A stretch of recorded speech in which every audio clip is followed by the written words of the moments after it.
지식해적단 영상 한참 기다렸다. 한참 오랫동안을 의미하는 단어입니다. 말을 갈아탈 수 있는 일종의 정거장을 역참이라고 하는데 조선시대까지도 주요 통신 교통수단으로 사용됐어요. 역참과 역참 사이의 거리는 지금 기준으로 40km, 꽤나 멀었습니다. 그래서 고려시대부터 역참에서 역참으로 가는 시간만큼 오래 걸린다는 의미로 한참이라는 말을 쓰기 시작한 거예요.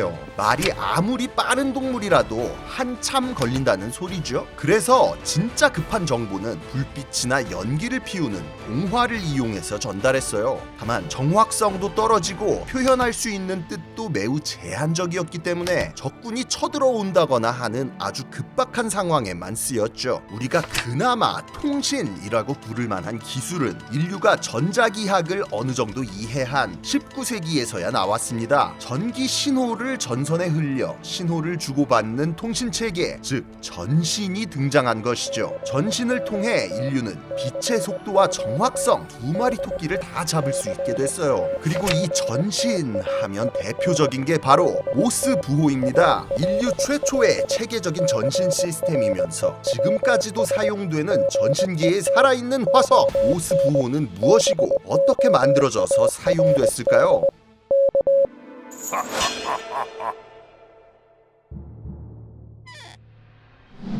1820년대 전자석이 개발되어 전기 신호의 강도를 조절할 수 있게 되면서 많은 사람들이 이런 생각을 하기 시작했습니다. 전기로 멀리 있는 곳까지 신호를 주고받을 수 있지 않을까? 전류는 빛의 속도로 흐르기 때문에 전선만 연결되어 있다면 아무리 멀리 있어도 전류의 변화를 즉각적으로 확인할 수 있으니까요. 그리고 이걸 실용화시키고 완성시킨 게 바로 모스 부호 시스템입니다. 모스 부호라는 이름은 발명자의 이름인 세뮤얼 모스에서 나왔는데요. 원래 화가로 활동하던 사람이었어요. 그러던 1832년 우연히 전자기학을 접하면서 세뮤얼 모스는 전신 시스템의 개발에 뛰어들어 1837년에는 모스 전신기와 모스 부호를 발명해 특허를 받았죠. 모스 부호의 원리는 간단합니다. 전류를 짧게 흘려보내는 짧은 신호, 조금 더 길게 흘려보내는 긴 신호 를 조합하여 로마자의 각 글자에 해당되는 고유의 부호를 전송하는 거죠. 예를 들어 A는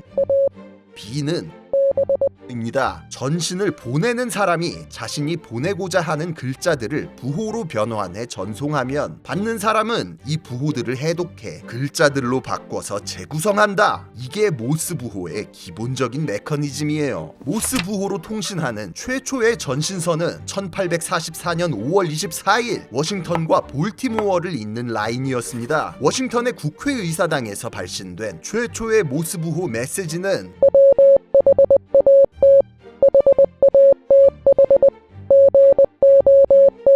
구약 성경의 민수기 23장 23절 하나님께서 행한 일이 어찌 그리 크냐 였다고 하죠. 이후로 빠른 정보가 생명인 신문사 등에서 전신망을 깔기 시작했고 멕시코 전쟁, 남북 전쟁 등 미국의 많은 전쟁에서도 요긴하게 활용되면서 전신은 정부, 민간, 군사 할 것 없이 없어서는 안 되는 필수 요소가 됐습니다.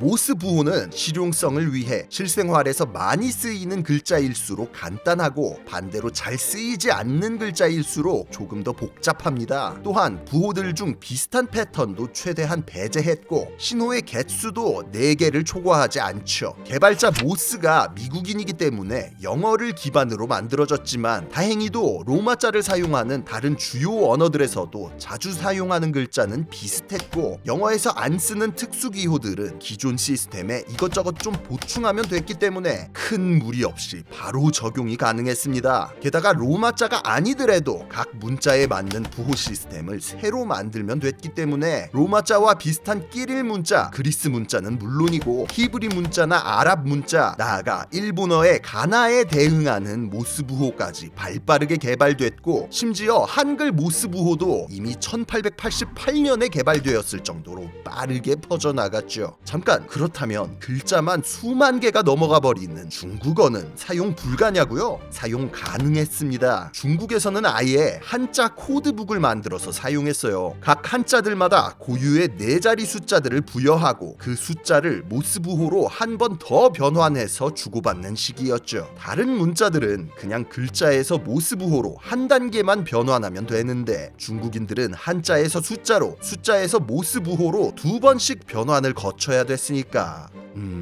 세종대왕님 감사합니다.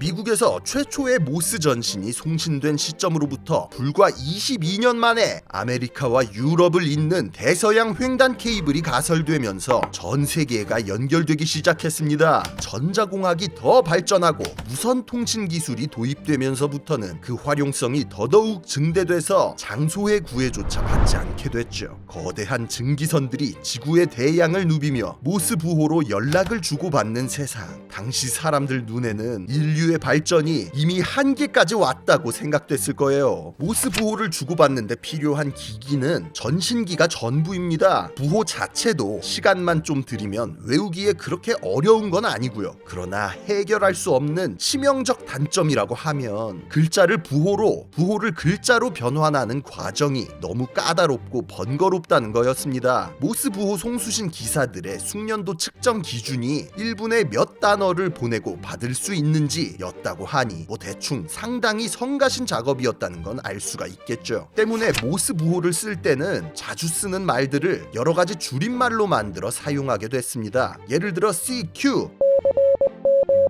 이걸 프랑스어로 세큐라고 읽거든요. 프랑스어에서 주목을 뜻하는 세쿠히트와 발음이 비슷해서 호출 신호로 사용됩니다. 마찬가지로 DE, 이것도 프랑스어에서 오브를 뜻하는 드에서 왔습니다.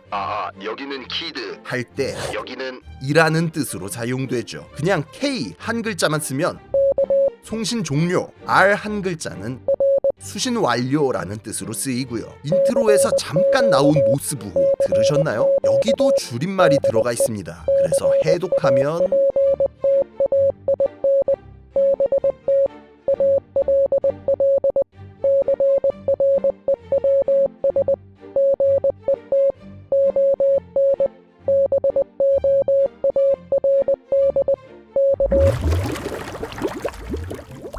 모스 부호의 전성기는 빠르게 저물어 갔습니다. 20세기로 넘어오면서 사람의 목소리를 직접 주고받을 수 있는 전화와 라디오가 발명됐거든요. 그러나 인류 제1의 통신수단이라는 자리에서 내려왔을 뿐 21세기인 지금까지도 극한 상황에 시도할 수 있는 마지막 통신수단으로 사용되고 있어요. 예를 들어 대륙과 대륙, 대양과 대양 사이에 초장거리 단파 통신을 주고받을 때는 지금도 모스 부호를 비상통신체계로 사용합니다. 그리고 꼭 전기 신호가 아니어도 사용할 수 있다는 점 때문에 해군 함정들에서는 무선 통신이 먹통이 될 때를 대비해서 모스 부호를 주고받기 위한 발광 신호기를 배에 필수적으로 장착하고 있어요. 그래서 영화 같은 데도 많이 나오죠. 2014년 개봉한 인터스텔라에서는 블랙홀 내부의 5차원 공간에 빠져버린 주인공이 모스 부호를 이용해서 20년 전 지구에 있는 딸에게 메시지를 전달하는 장면이 나올 정도입니다. 한국 영화 기생충에서는 지하실에 갇힌 사람이 지상으로 연결된 전등을 껐다 켰다 하면서 리스펙!